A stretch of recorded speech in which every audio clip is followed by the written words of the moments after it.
आपली संस्कृती, आपले संस्कार सदा राहू दे आपल्या सोबत. भारताच्या महान ग्रंथांचे आणि काव्यांचे संपूर्ण संकलन. सबस्क्राइब करा तिलक.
तर मग आता बनलो की नाही पूर्ण राधा?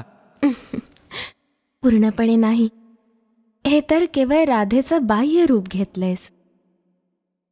जेव्हा पूर्णपणे राधा बनशील तेव्हा या स्मितहास्याच्या मागे प्रेमाच्या वेदनेचे अश्रू असतील.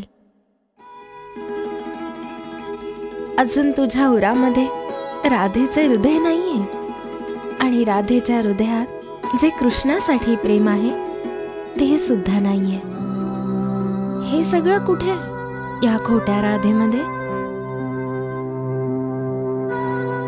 कधी कधी विचार करते की तुझ्यावर जे माझ्या प्रेमांचं ऋण आहे त्याची तू कधीच परतफेड करणार नाहीस. तू माझा चिरऋणी आहेस आणि नेहमी ऋणीच राहशील. वाह, बोलता बोलता तू आम्हाला तुझा चिरंतन ऋणी बनवलंस. केवळ बोलता बोलता नाही, खरोखर तुम्ही माझे चिरऋणी आहात. आमच्या प्रेमाचं ऋण आहे तुमच्यावर, जे तुम्ही कधीच फेडू शकत नाही. का नाही फेडू शकत? कारण तुम्हाला तर मोहाचं बंधन अजिबात नाहीये. ना कशाचा मोह आहे, नाही कोणावर प्रेम.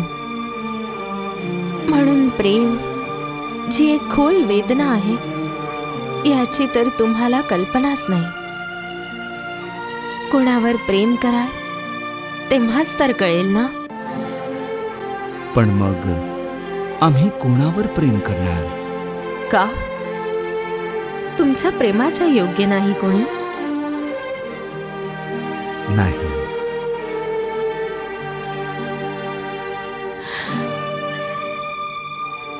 आम्हीही नाही? सांगा ना, आम्हीही नाही? हे बघ राधे, प्रेम कुणा दुसऱ्यावर केलं जातं. आपणा दोघात दुसरं कोण आहे? आपण दोघं तर एकच आहोत.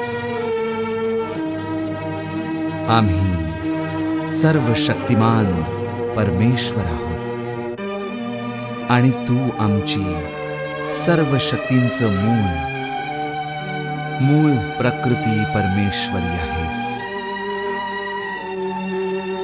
जसं आत्म्याशिवाय शरीर मृत असतं, तसंच शरीराशिवाय आत्माही बघता येत नाही.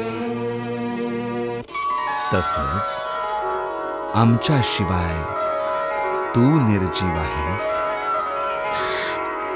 आणि तुझ्याशिवाय आम्ही अदृश्य आहोत.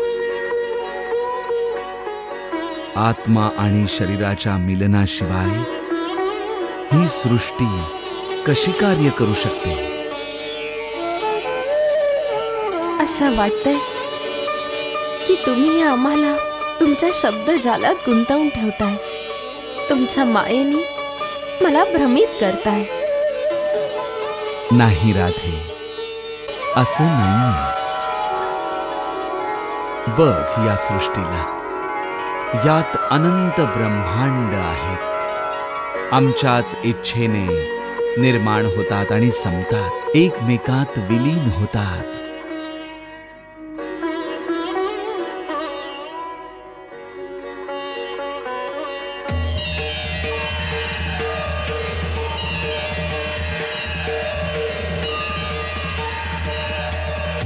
या विश्वात आम्ही स्वतःलाच कधी व्यक्त तर कधी स्वतःचा नाश करून आमच्याच लीलेचा आनंद घेत असतो.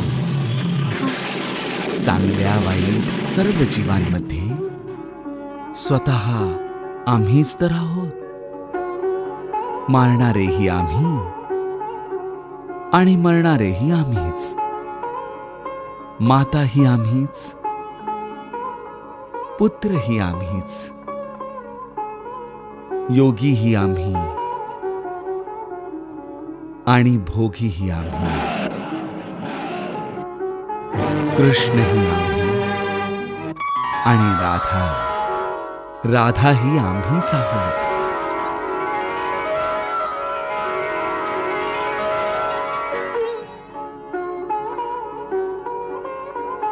आपण एक दुसऱ्याहून वेगळे नाही आहोत. फूल आणि सुगंधाप्रमाणे एकमेकात सामावलेले आहोत. जसा सूर्य आणि त्याचं तेज, जल आणि त्यातल्या लाटा एक दुसऱ्याहून वेगळ्या नसतात, त्याच प्रकारे कृष्ण आणि राधाही एक दुसऱ्यापासून वेगळे नाहीयेत. मग जर दुसरं कुणीच नाहीये, तर मग मी कोणावर प्रेम करू? जर तुमचं हे उदाहरण सत्य आहे, तर मग आमचं तुमच्यावर इतकं प्रेम कसं काय?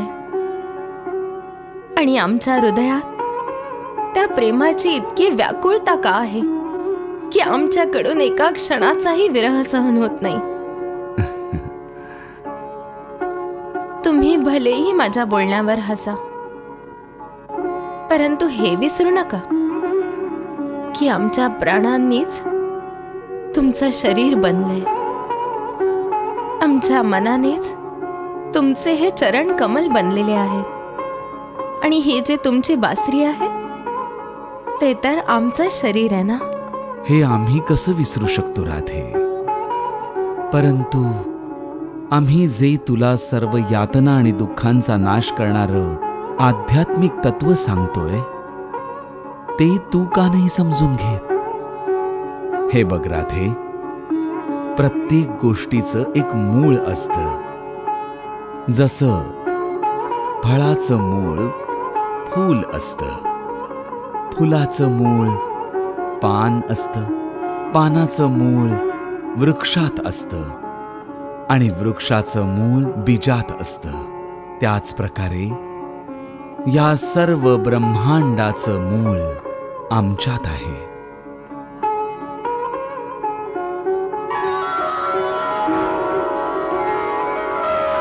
आणि आमचं मूळ तुमच्यात. कारण आम्ही नेहमीच तुमच्यात वास करतो. परंतु तुम्ही आमची मूलाधार शक्ती असूनही मायेच्या भ्रमात पडून कधी भक्तांशी कधी गोपींशी ईर्ष्या करू लागता. खरं तर आम्हाला प्रत्येक गोपिकेत केवळ राधाच दिसते.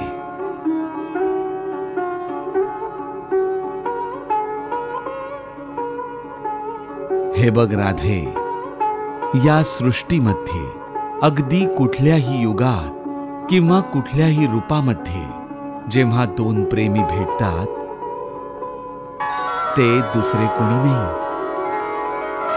तर साक्षात राधा आणि कृष्ण असतात. ही गोष्ट समजून घे आणि आपल्याच लीलेचा आनंद घे आणि आमच्याप्रमाणे मायेपासून दूर राहून मायेचा खेळ बघत राहा. मायेचा खेळ? तुम्हाला हे म्हणायचंय की मायेत काही तथ्य नाहीये? ती सर्व मिथ्या आहे? असं नाही म्हणालो मी की माया सर्वथा मिथ्या आहे. जसं स्वप्न हे सत्य नसतं, पण स्वप्नाचं एक अस्तित्व तर आहेच, म्हणूनच ते पूर्णपणे असत्यही नाही. त्याप्रमाणे माया ही सत्य तर नाहीये, परंतु हे सर्व पूर्णपणे असत्यही नाहीये. म्हणून आम्ही याला एक खेळ म्हटलंय. तुमची माया खोटी असू शकते, खरी असू शकते, किंवा खेळ असू शकते, काहीही असू शकतं.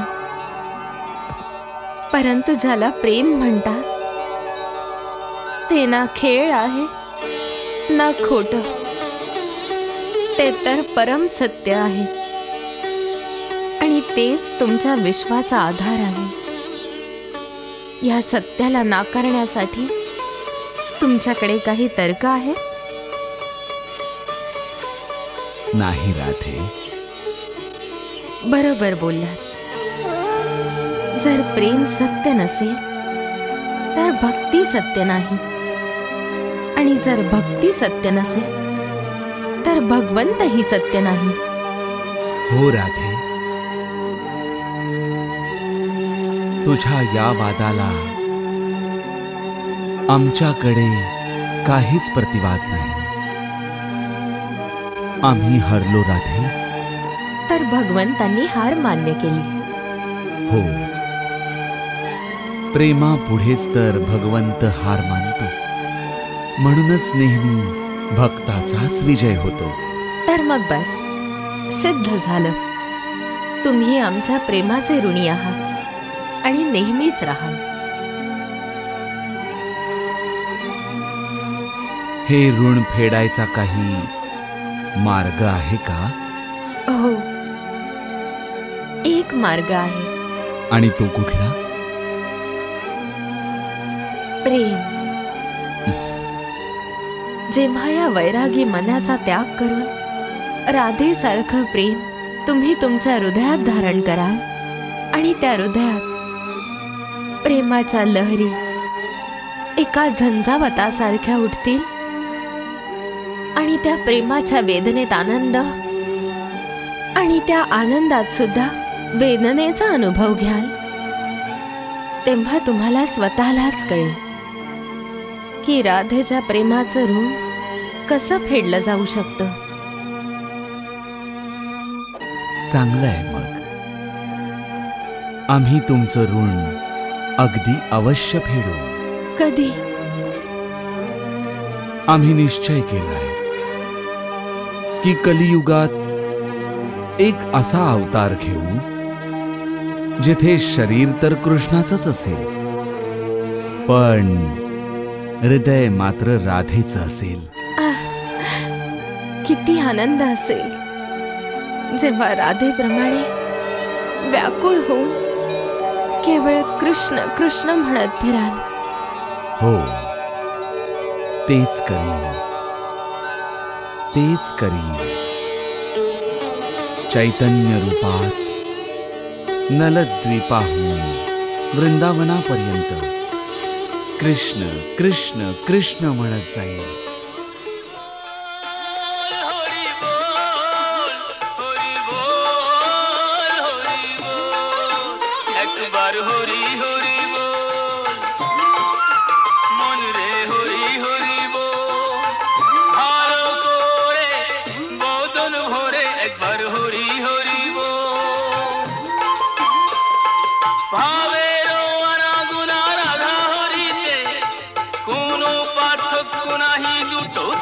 कृष्ण कृष्ण कृष्ण म्हणत जाईल.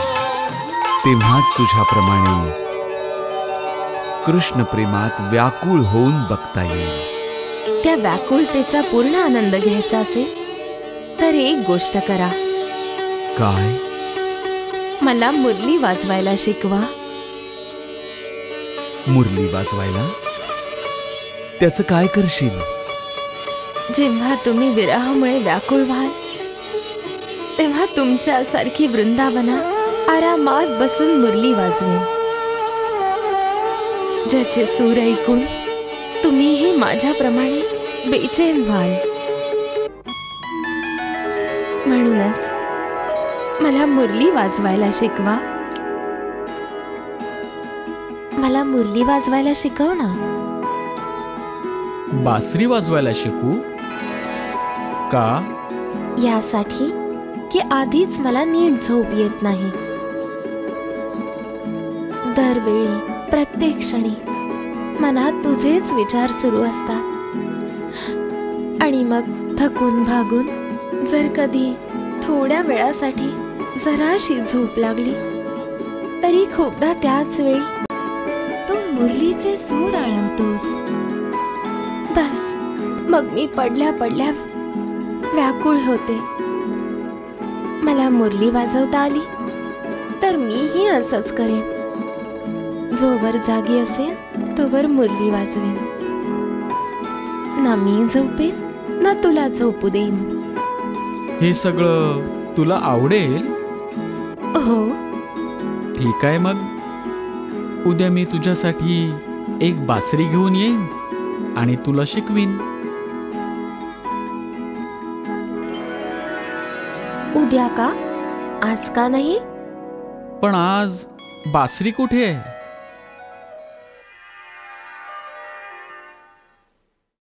मग हे काय आहे? ही मुरली नाहीये? नाही नाही, ही तुझ्या कामाची नाहीये. का? हे बघ, तुला अशी बासरी पाहिजे जी फक्त कृष्णाला जाग करेल. आणि ही? ही तर कृष्णाची बासरी आहे. जेव्हा ही वाजेल तेव्हा साऱ्या ब्रह्मांडाला जाग करेल. मग केवळ तूच नाहीस तर न जाणे प्रेमाचे भुकेले कितीतरी आत्मे या बासरीच्या सुरांनी ओढले जातील. आणि असं झालं तर मग तू काय करशील? मग त्या सर्वांना सांभाळणं तुला जमणार नाही.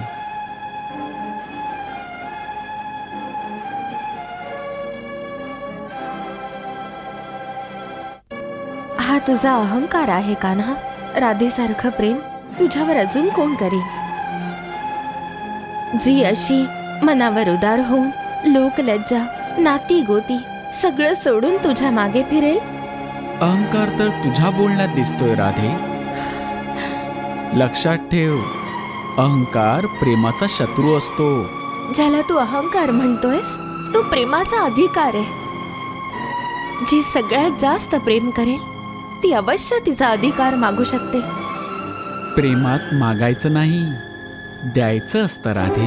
ह्या सगळ्या बोलायच्या गोष्टी राहू दे. तुला अभिमान आहे ना की तुझ्या बाकीच्या प्रेमिकांचा? तर वाजव मुरली आणि बोलव त्या सगळ्यांना. आज होच ते सगळ्यांच्या प्रेमाची परीक्षा.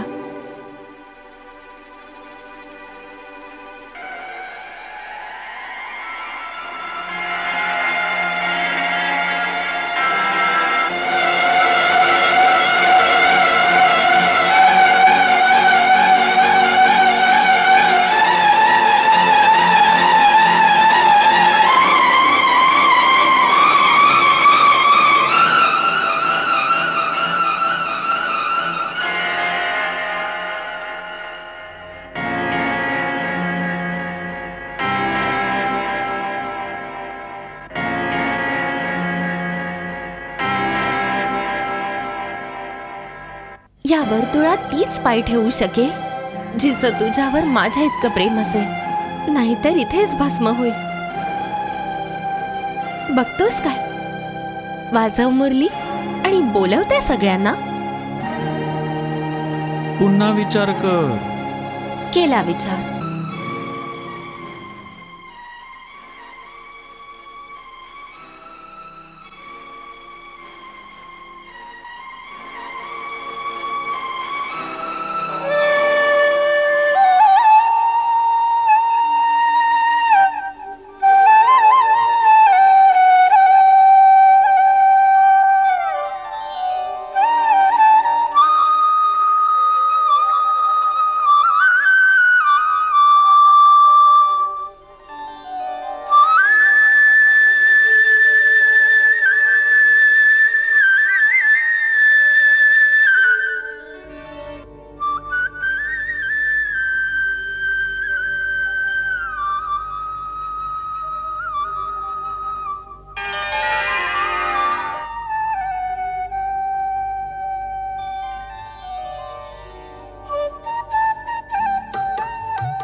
कृष्णाने त्याच्या दिव्य मुरलीचे स्वर आळवताच सारा आसमंत त्यांनी भरून गेला. ते दिव्य सूर ऐकताच जगातल्या सर्व कृष्ण प्रेमिका प्रेमात व्याकुळ झाल्या आणि तन मन विसरून त्या स्वरांनी ओढल्यासारख्या कृष्णाकडे येऊ लागल्या. आणि इतकंच नाही तर त्या सर्वांनीच राधेने काढलेल्या वर्तुळाच्या आत त्यांनी प्रवेश सुद्धा केला. त्या अगदी मोहित झाल्यासारख्या कृष्णाच्या जवळ येऊ लागल्या.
क्षमा कर कान्हा.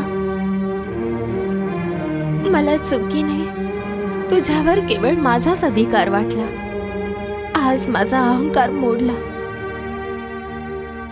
राधा हरली.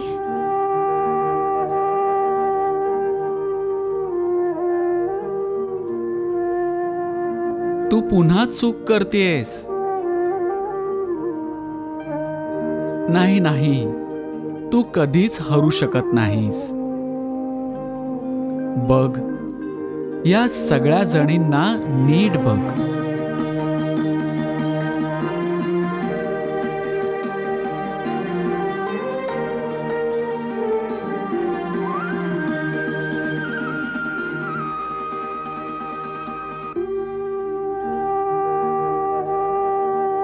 हिला बघ.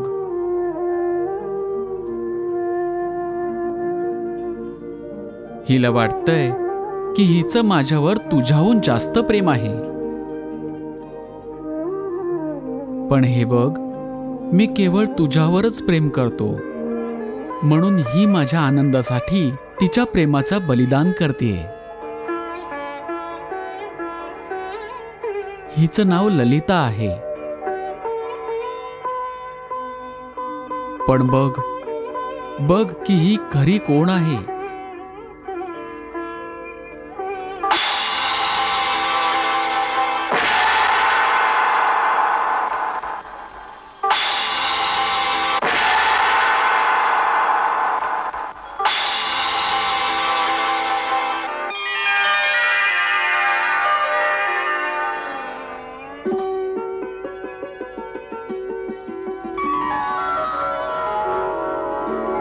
हिला बघ. हिने मनातल्या मनात मला पती मानलं आहे. हिचं नाव विशाखा आहे. हिला पण बघ. ही वास्तविक ही कोण आहे.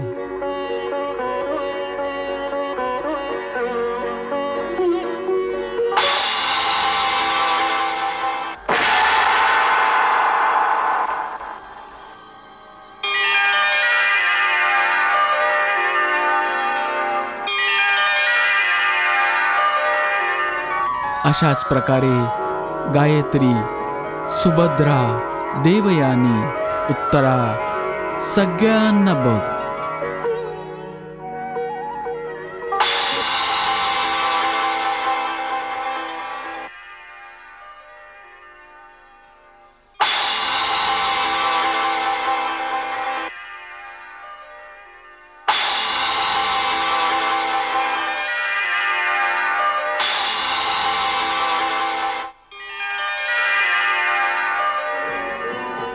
या मायेत या सगळ्यांची वेगवेगळी नावं आहेत, पण माझ्या दृष्टीवर मायेचा काहीही प्रभाव पडत नाही.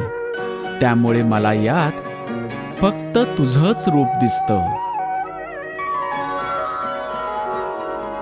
अर्थात मी या सगळ्यांमध्ये तुझंच रूप बघतो. म्हणून या सगळ्यांचा माझ्यावर पूर्ण अधिकार आहे. किंवा असं म्हणू शकतो की तू कुठल्याही रूपात आलीस तरी माझ्यावर तुझा पूर्ण अधिकार आहे.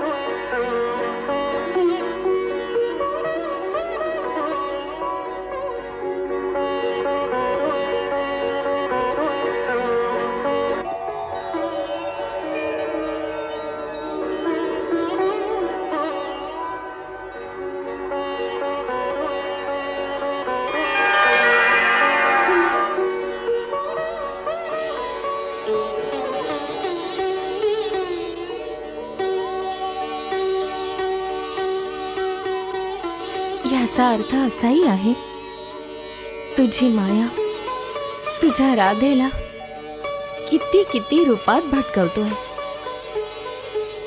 राधे, हेच तर द्वैत आणि अद्वैत यांचं रहस्य आहे. की द्वैतामध्ये अद्वैत आणि अद्वैतामध्ये द्वैत लपलेलं आहे. जेव्हा या सत्याला समजून घेशील तेव्हा मायेबद्दल तक्रार करणार नाहीस. मी साधी सरळ गवळण, मी इतकी गूढ गोष्ट समजू शकत नाही. ही गोष्ट गूढ नक्कीच आहे, पण याचा अर्थ खूपच सोपा आहे. म्हणजे असं की मायेच्या दृष्टीने चहूकडे जे वेगवेगळे रंग, वेगवेगळे चेहरे, वेगवेगळे प्राणी आपण बघतो ते वेगवेगळे नाही आहेत. ते सगळे एकच आहेत, राधा आणि कृष्ण. या संपूर्ण जगात जे काही आहेत, जे कोणी आहेत, ते केवळ राधा आणि कृष्ण आहेत. राधा आणि कृष्णाशिवाय या जगात काहीच नाहीये. एक गोष्ट आहे. ती काय? प्रेम. राधा आणि कृष्णाचं प्रेम. त्याच्याशिवाय तुझं जग कुठल्या आधारावर टिकेल? वा वा, किती खरं बोललीस आणि किती सुंदर बोललीस तू. माझ्या इतक्या लांबलचक वादाचं एका शब्दातच उत्तर दिलंस तू. आज आम्ही परत हरलो राधे. तर भगवंतांनी हार मानली. हो, एक प्रेमच तर आहे, त्यापुढे भगवंतही हरतो. तू खरं म्हणालीस, प्रेमाशिवाय हे जग कसं टिकेल? प्रेमाशिवाय तर हे जग उद्ध्वस्त होईल, वैराण होईल. कारण प्रेमातच या जगाचं सार आहे आणि प्रेमच या सृष्टीचा आधारही आहे.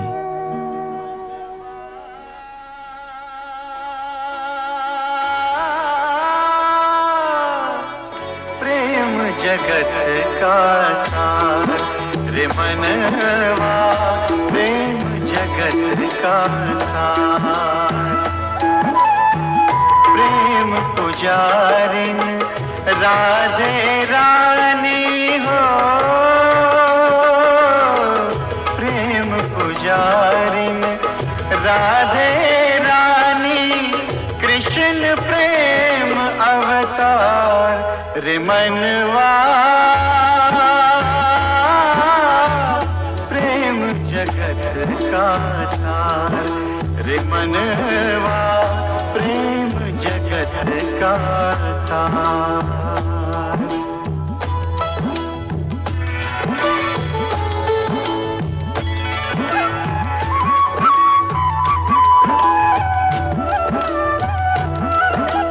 प्रेम की मुरली, प्रेम की जमुना, प्रेम ही राधे, प्रेम ही कृष्णा. एक दूजे के ये अनुरागी, सब में जगाए प्रेम की तृष्णा.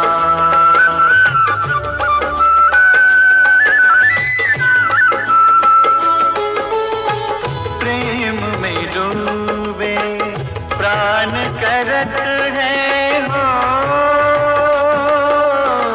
प्रेम में डूबे प्राण करत है, प्रेम की जय जयकार रे मनवा.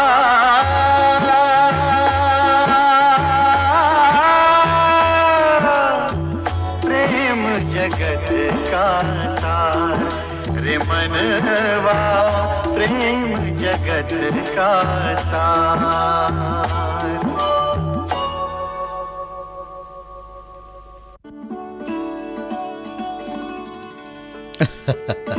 अच्छा, तर देवी देवकी असं म्हणाल्या की तिचा लहान मुलगा अशिक्षितच राहू दे. तो गायी चारेल आणि मुरली वाजवेल. हो गुरुदेव, असंच म्हणाला त्या. वा वा वा वा वा, किती गूढ गोष्ट म्हणाल्या त्या. तुम्हाला याचा अर्थ कळला का? गुरुदेव, यात गूढ काय आहे ते तर मला माहीत नाही, पण माझ्या मते प्रत्येक व्यक्तीने आपापल्या सामाजिक जबाबदारीप्रमाणेच कर्म केलेले योग्य असतं. म्हणूनच मला वाटतं की बलराम आणि कृष्ण दोन्ही राजकुमारांनी आपले वंश, आपल्या देशाप्रती आपल्या जबाबदाऱ्या लक्षात ठेवून तेच करायला हवं, ज्यामुळे एका राजकुमाराची जबाबदारी सांभाळली जाईल. हो, ते पण बरोबरच आहे. पण श्रीकृष्ण केवळ राजकुमारच नाही आहेत, ते दुसरे सुद्धा आहेत. तुम्हाला त्यांची जबाबदारी कळतेय का अक्रूरजी? अक्रूरजी, जी विद्या, जे ज्ञान तुम्ही त्यांना शिकवायचं म्हणताय ना, ते सगळं त्या मुरलीच्या स्वरात लपलेलं आहे. तिच्याच सुरांमध्ये या ब्रह्मांडाच्या उत्पत्तीचे राग आहेत आणि सृष्टीचा प्रलयही तिच्याच सुरात लपलेला आहे. त्याच मुरलीच्या स्वरांच्या चढ उतारात या सृष्टींचं संतुलनही होतं आणि त्यातूनच वैराग्याचे स्वरही उमटतात.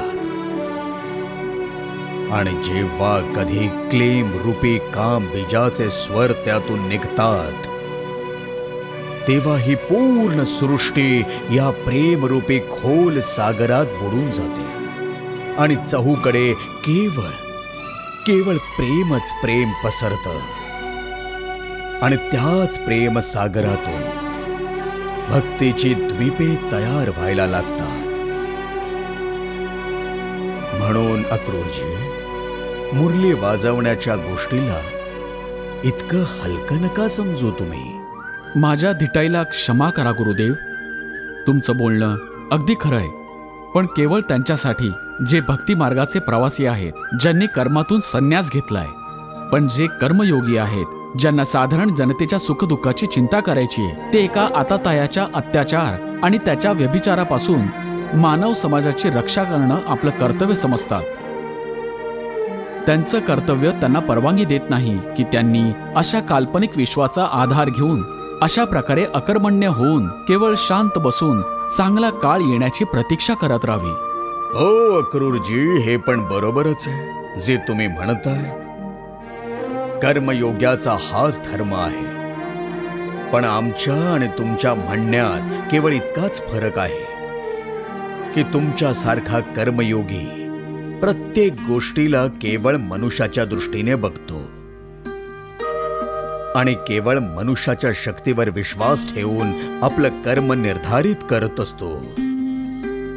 पण आमच्यासारखे भक्त केवळ त्याच्या शक्तीवर विश्वास ठेवून आमचं कर्म करतो, जो मनुष्यालाही त्याची शक्ती देतो. आम्ही कर्म तर करतो, पण आपल्या कर्माच्या अतिशीघ्र सफलतेसाठी असे व्याकुळ होत नाही. कारण आम्हाला माहिती आहे की कर्म अवश्य सफल होईल, पण तेव्हा जेव्हा योग्य वेळ येईल. पण ती योग्य वेळ कधी येईल गुरुदेव? मला तर काळ हातून निसटताना दिसतोय. गुरुदेव, मला वाटतं की दोन्ही राजकुमार आता किशोरावस्थेत आहेत. आता त्यांना कंसाशी झुंज देण्यासाठी पूर्ण तयारी करायला हवी. म्हणूनच मी तुमच्या सेवेत आलो आहे, कारण तुम्हीच वसुदेवजींना आदेश देऊ शकता की राजकुमारांचा वेळ असा गायी चारण्यात व्यर्थ केला जाऊ नये. त्यांचा काळ व्यर्थ होत नाहीये अक्रूरजी.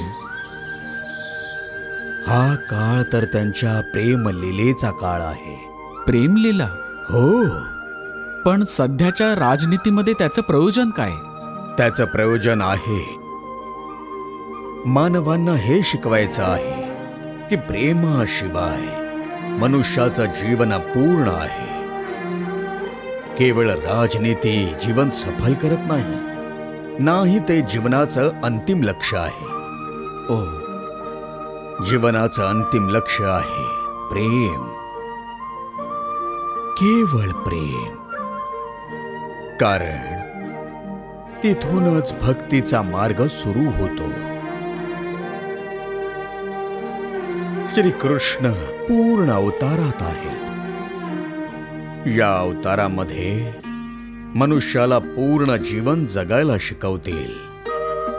वेळ आल्यावर ते तुमची राजनीतीही मानवाला शिकवतील, युद्ध करायलाही शिकवतील, शत्रूचा संहार करायलाही शिकवतील. निर्माण आणि संहार हे दोन्ही लीला करतील. ते मानवाला आपल्या कर्तव्यासाठीच बलिदानही शिकवतील, अभिमानाने जगायलाही शिकवतील, योगही शिकवतील आणि ऐश्वर्याचा भोग घ्यायलाही शिकवतील. ते मानवाला हेही शिकवतील की जगणं एक कला आहे आणि कलेत एक सौंदर्य असतं. म्हणून जीवन सुंदर बनवण्यासाठी ते प्रेम करायलाही शिकवतील. ते सगळं तर ठीक आहे गुरुदेव, पण आजची राजनीती हे सांगते की याआधी जरासंध, बाणासूर, कंस सारख्या तिन्ही शक्तींना मिळून या पृथ्वीला नर्क बनवतील, या समाजाला नष्ट करतील. त्यांच्या शक्तींचा अंत करायला हवा. त्याची वेळ तर येऊ द्या ना. पण ती वेळ कधी येईल गुरुदेव? येणार आहे, पण आत्ता नाही. आता तर प्रभूंच्या प्रेमलीलेची वेळ आहे. विनाशाची लीला सुरू करायच्या आधी ते मानवाला हा संदेश देऊ इच्छितात की शेवटी प्रेमच सृष्टीचा आधार आहे, तेच त्याच्या जगाचं सार आहे.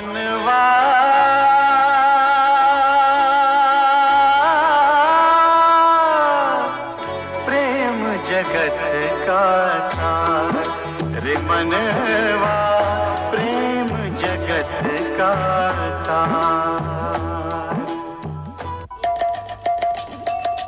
हरे कृष्णा कृष्ण कृष्ण हरे हरे, श्री कृष्ण चरितम् गुणानुवादं तत्प्रेरणा अहं करोमि. मम भावगीतं हृदयस्य प्रीतं त्वत्पद्मपादे समर्पयामि. हरे राम राम राम हरे हरे, हरे कृष्ण कृष्ण कृष्ण हरे कृष्ण.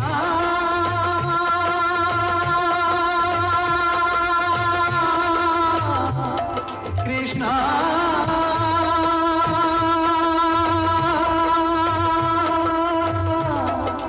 हरे कृष्ण